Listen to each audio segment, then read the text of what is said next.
Welcome to Telephone Tuesdays here at This Museum is Not Obsolete. Just a moment, please.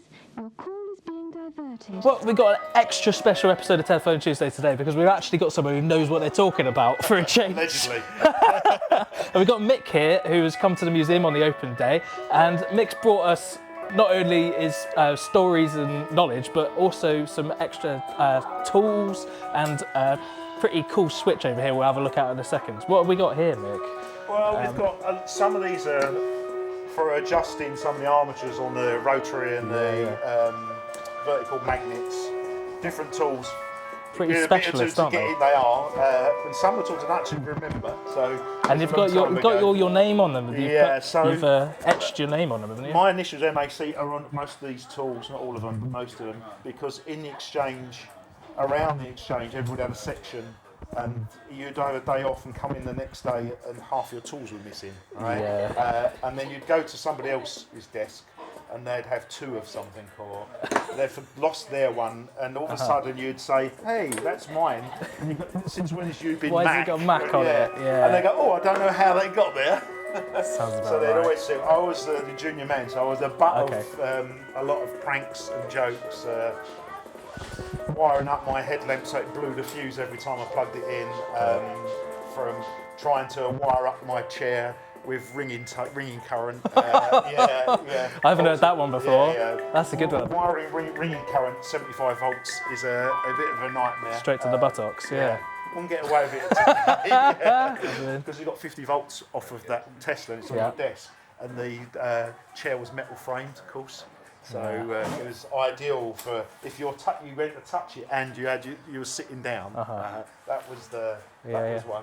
You'd have to check that every morning. I spent most of the mornings, instead of doing routines of work, routines of trying to find out what they'd done to me if I'd had a day off. That was okay. But we used to do a 9-day fortnight, so you'd work a little bit longer every day, and once every other week you'd have a day off. So mine was every other Monday, something every Friday.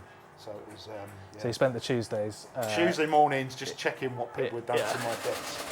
You were saying you kind of caught the tail end of the Strowger stuff. Yeah. So when I was an apprentice, there was no training courses. Right. It was supposed to be. It was already obsolete. They were extended life a little bit because the replacement, ultimately, what was called System X, which I ended up on, was delayed a lot. So they got a few apprentices and anybody else to come on and do Strowger without any except for relay. I just did a relay course. Only training I done, and theory. I did a lot of the theory, but the practical stuff I had to learn on the job. So it was a bit of a. And you were saying there was only a couple of guys that really knew about it, because a lot of them were retiring at that time as well. I had in the year of my last year of apprenticeship, 3 guys retired all the same year. Right. So I had to take one of the guys' sections over and run his section without any no training courses. Just the trainer did on site. As I say, the theory stuff he did, and a little bit of practical, but none of the stuff needed for There's parts exchange that never got taught at all. So the registered translators and the translation field stuff never did any of that at all. So well, winging it was. The story you were telling me, maybe you didn't need to bother maintaining them, because that was that bloke with the final selectors, right? With the relay sets, the trunk relay sets. So incoming calls from another exchange went through this. Relay set, a big rack of relay sets. He broke one and couldn't be bothered to fix it, so he unjacked it out of the rack, like the racks here, and threw it in Loughton Pond. He told me threw it in Loughton Pond, and I believe him because he was that sort of guy. The next day, the exchange would ring and say, "There's a fault on that particular route." Because there's no switch, there's no relay set there. There would be. So what he did was move a relay set from somewhere else and put it in that place, clear the fault. And then the next day, another exchange would report the fault, and he'd move this hole basically around all the rack of 60-odd relay sets, and never ever fixed it.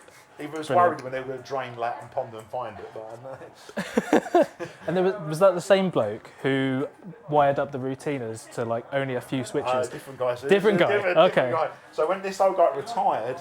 Every day I think we've got one here, there's a routiner at night, test all the switches, and any ones that are faulty would print a docket. I'd print a whole lot of printed dockets out in the morning, tear them up, and each section would have their list of faults to do, and this guy would have a small amount, And when he retired, I was asked to take over his section. And these small amount were testing clear every day. Temperature at night time exchange is different, and so the tolerances, so some things fail because it was colder at night, and when it's warm in the morning, you test it, they passed. He never had any faults. And then someone was called in, a special team were called in and found he had wired the routine to only tested 10 switches, the same 10 switches every night. And when they took that wiring out, the next day it was like a big, huge pile of every single fault you could think of. And everybody thought he was just the best technician ever. He was the best technician ever, yeah. and he was, crafty bugger. Good. So you brought us this switch here. Thank you so much. That's First of all, what's the story behind this? So this came from Holborn. Holborn, I was asked to go and work in Holborn. It was overdue to go to System X, the new technology to replace it. And it was the exchange that was the exchange for the Inns of Court, all the solicitors and barristers, and they were getting terrible service. And so we had to come, a few of us, 3 people were asked to come extra to come in and clean the place up on top of the staff that were already there that were retiring, and they had no interest in doing it. Yeah. So this was a final selector from that exchange. It's been in my mum's parents' loft until they moved, and in my in a cupboard in my house, wrapped up in plastic for 30 years. 30 years. I think. But do you know what? We've plugged it in, and it pretty much works perfect. Yeah, I think the problem. Oh, I said it was working perfect. It was nearly there, isn't it? Not bad for 30 years of no maintenance. Yeah. That's what the exchange was like. That's true. Yeah. Yeah. So the things that went really on these was the wipers. They wear out. That was the biggest wear. If you left these left the relays adjusted and didn't touch them, normally you could get away with quite a lot of years without doing anything. What I've heard from people is, if it's working, don't touch it. It's when you start adjusting stuff, then it knocks other things off. Yeah. But the wipers, because they wear, they were the things that were replaced because they get holes in them. And in fact, there's 2 guys. The first job you do when you come into exchange, you work on special faults. You sit and answer the phone and take phone calls from somewhere else. Okay. Right? And you've got test calls. You've got testers that test, and you're going around writing dockets for everybody. Okay. And you're not doing anything. You're just the fault distribution person, if you like. Sure. And I had a guy that would get these wipers. They've got a little bit of dimple. I know you can't see them. They've got a little bit of a raised dimple on them, and to stop them from wearing, right? That's the first off, put more pressure on them because they'd wear out. This guy used to bend the claws instead of like that, bend them to put more contact. Sure. And we used to put crab claws. And we know who'd done it. This particular guy. You could see it was him. And then they'd wear out really quick. Of course. Right. And then you'd then open trunk and open things not making any contact at all, just because the guy badly. Instead of swapping, replacing them where the bottom bit wore out, he just bend a bit more pressure to make more contact with what was left of the wiper, right, rather than change the wiper. Which was easy enough, right? Which wasn't that long a job. That's funny though that you could tell it was him. Yeah. And we used to you see his handiwork. And he did it sometimes so badly that the wipers would touch the bank above. Right. Wow. That bad. We had a weird one with one of these line finders. It was exactly that. The wipers touch it. It's touching the wrong bank. Above it. And these butts, when I first got it, I had a new one. I think I've got my one. I've got a blue one somewhere, a BT blue one. I've got to bring that. The old guys have these, and they used to think these are horrible. Why would you want them? And it's because they fit here. You can I didn't know that. You can walk around just like that without all day long. And then when you need it, you ain't got you're not carrying it. It's actually on your shoulder. I don't know if that was designed or maybe. We've heard from people as well that another reason why they were called butts is because you would hang them from your belt on your butt. As well, so I don't know. It's like a lot of stories in the names. But I think everybody did it differently from what I hear. Some people had it on shoulders, some people hung it from belts. It's whatever people did. And people have different slang names for parts of the selector and stuff as well. I don't know. Yeah, so you could talk to one engineer from one side of the country and they'll call it something different. Yeah, probably. I only did London City, so. It must have been pretty busy in those big exchanges. The exchanges are very noisy. But even amongst, I don't know, I wouldn't say how many thousands of switches, you can hear one that's not working. If you hear one that catches, it's not going around like that. If you hear what we just had with this switch, where it wasn't stepping properly, and it would release, and you'd never find it, and you could hear it, and you'd eventually narrow it down to a rack, And then you think, oh yeah, that, and you knew to run which rack, which shelf, you'd get it in the end. You'd have the alarms. These lamps actually, when a switch was stuck, they'd come up with a red. You'd have one that was stuck, and then you knew there was a problem. And sometimes, by the time you got to the row it was in, it had released, and the light had gone out, and you just think, So it sorted itself out. Kind of whatever, especially rotary sometimes, it's stuck, and then it would just go across, whatever, and then you never find it. And you just, it was the same as when you could hear one. It was like, on this one, it's not stepping properly. Yeah, you can hear it, and you'd think, right, I know you can get a good ear to roughly, and you'd get to the row, and then you'd think, right, it's gone. And eventually you'd find it, after it happened a couple of times. If it wasn't a very busy switching, some switches would be the first choice, and then if it was lower down the choices, you'd have to wait till the busy period. The other thing is, because the inherent design of this as well is there's always one that's going to be used the most. The first one, and then it goes along. And then the 11th contact, because each of them have 11 contacts, right? Yes, right, Is there a counter that counts when it gets to 11 to say that this is over all of them are being used and how often all of them are being used? Well, it's the only thing that's on the wipers is the P wiper getting an earth to make it keep stepping round. And then it gets to the end, and I think that's when you get, equipment engaged tone. The end tone, No, the equipment engaged tone. Oh, is that? It's got most people thought it was engaged tone. They did it deliberately, so the customers didn't realise there's no spare capacity. Oh, I see. So you get that tone. It's got two slightly different. Wherever busy tones like beep beep beep, there's a beep beep beep, and you know that's a network capacity problem. And if that comes up, is there a counter that is also wired up to that 11? They would do because it'll be one of these meters. Because then if that happens, then somebody's gonna be like, oh, this is always at capacity a lot, so we need to kind of change. You'd have people that are traffic people that are not based in exchange, but you'd have these meters. You'd have a set of meters away from they're the same meter, but they're they will be capturing through the amount of calls and stuff like that. And then that's their job to kind of figure out whether. The only time I got involved was the customers, and every time I had a customer complaint, you'd investigate it. These were understepping. Understepping. Oh, really?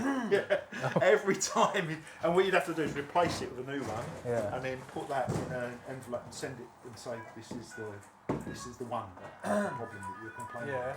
And you'd say it's actually understepping. So the customer complaining their boat bill's too high, and they were getting getting worse. So it's even worse news. And would you have used PCM print check meters? Print check meters. So those would be wired in if there were complaints. This relay box and this would. I never got involved. What numbers they get called, and it would give you it would tell you an accurate. I saw it, but I never. There's lots of equipment exchange because I came in, never did any full training. I see. Apart from theory, did a lot of theory stuff. There's lots of parts exchange. I didn't know what it was for. Because where is it all now? I was there 3 or 4. I was trying to think how many years of the strategy, 4 or 5 years, and then went on to System X.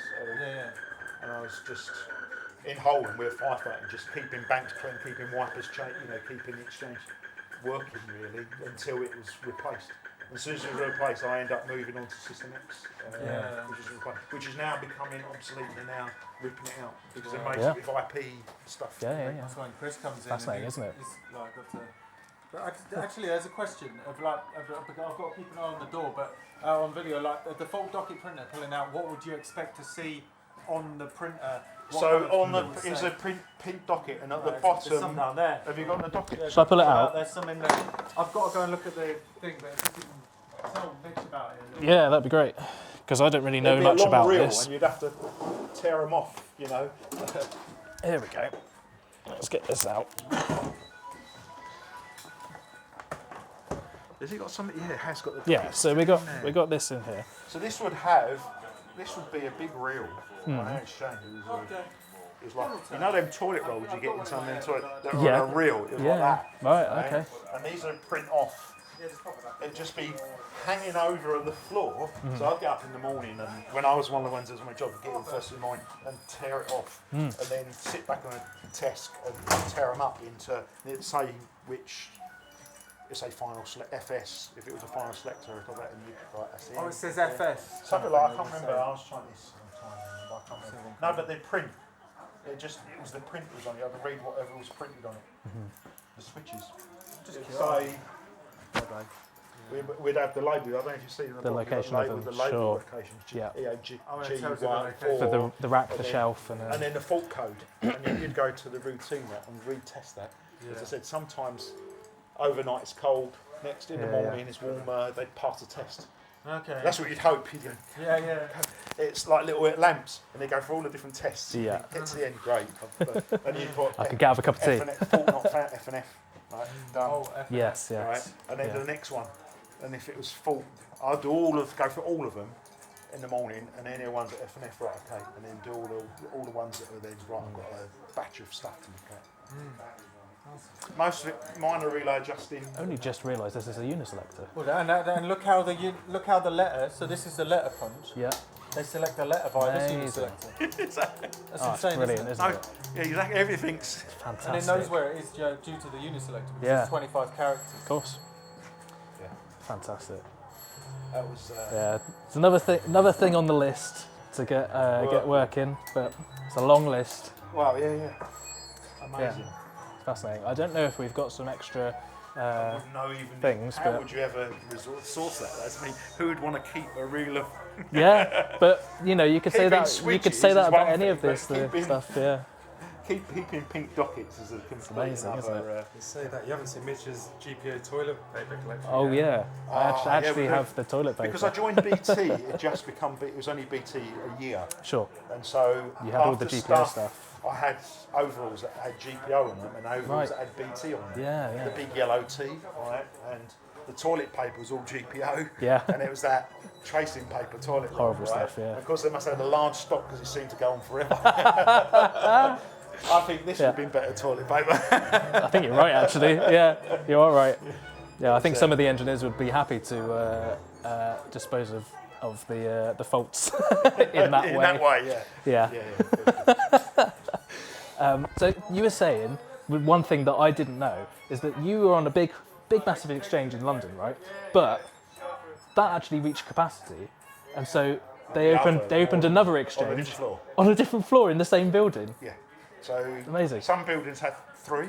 Three? Yeah. Okay. In the city, Yeah. And the exchange are really close. So I worked in what was called Wapping, Royal Mint Street, which is right near Tower of London. Uh-huh. And then the other side of the Tower of London, Avenue, which was going back to the names, was Monument Exchange. Uh-huh. And they had Moorgate. And then you'd have Faraday Builders, which is Queen Victoria Street, and Bishopsgate and Stepney. They're all really close to each other. Bishopsgate and Shoreditch exchanges were 5-minute walk from each other. Right. Because of the density of people. Originally, they only had one exchange per building. And once we went to automatic telephone exchanges, then there was no restrictions. Yeah. Right. The restriction was the fact that manual operators, you had one exchange, they'd manually, it connect to that one exchange because you had a set of operators that looked after that exchange.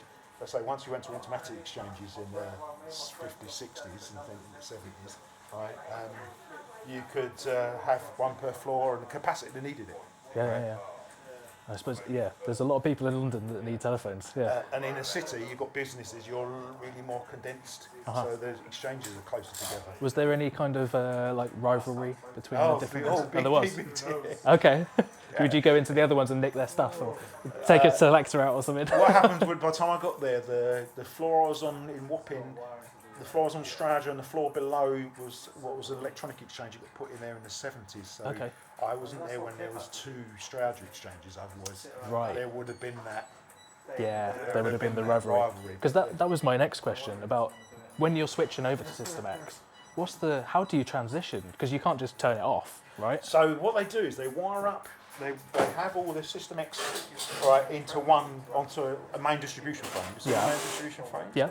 So they have a main distribution frame, and they have the 2 stages to it. So you have the line connected to the Straja exchange, and what they do is they wire up and they put these clips, right, that are keeping that contact together, all along the NDF in string, and with get the string going through all these little clips, and at the bottom they had like a broom handle, It literally was a Literally a broom handle. Okay. And on the day of the changeover, to cut off the old exchange first, right, they pull all these switches, they pull it down. You can see, if you look on the YouTube, you see people doing it. There's a thing about Upminster Exchange, I think. Okay. That went from manual to Stroud. Oh wow! Right, that's an old one. Okay, but there's technology. So they pull all these plugs and pull all the pins out, so they disconnected the old one, and then they do the opposite way around to bring the new one in. Okay, yeah. And so there was a dead air for a few minutes. Seconds, right? Yeah, Sure. for how long it took.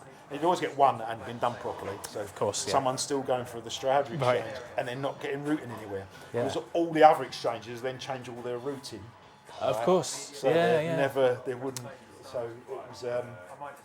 Yeah. So that would just be, so the System X would be in another room, Yeah, different floor. and then they'd just switch between them, and then dismantle the And then Shroud. eventually at some point dismantle, but sometimes years. I used to work shifts on System X and go do repairs at nights, for instance, System X.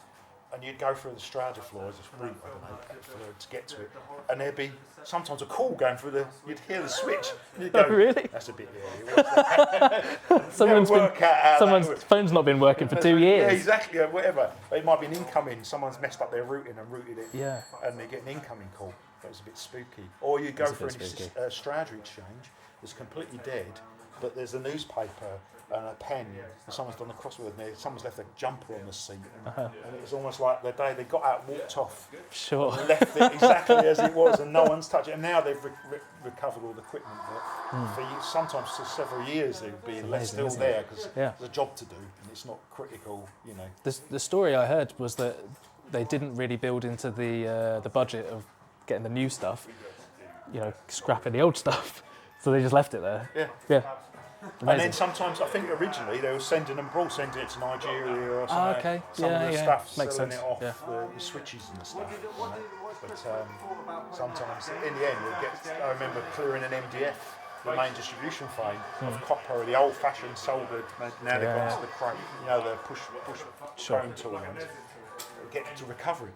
Yeah. I mean, all the BT done was got someone to cut it all the cables out and give it to a scrappy. Yeah. Scrap Well, guy. some of the tips on the relays and stuff, they're all platinum and gold. Yeah. So Do you know clip all those they used off. to send them to prisons Really? What's the story behind that? and send them, and they would be the people that, as a job in really? the prisons, because it was government owned idea. at one point. Remember? Of course, so yeah. They'd send them off to a prison, and people would in a prison be jobbed To reclaim all of the. get rid of melt off just the tips of all this platinum and gold contacts. Wow. Supposedly, It was a lot of money. Yeah. It was obviously worth doing it because it was a lot of money. Yeah. Amazing. So you still work in telecommunications, I do. don't you? Yeah. Still in BT, yeah. Wow. But I've So you not must been enjoy it then. You must have enjoyed it. Of course, I've done lots. I've not done a traditional BT career, so I've managed abroad. I've lived abroad for BT.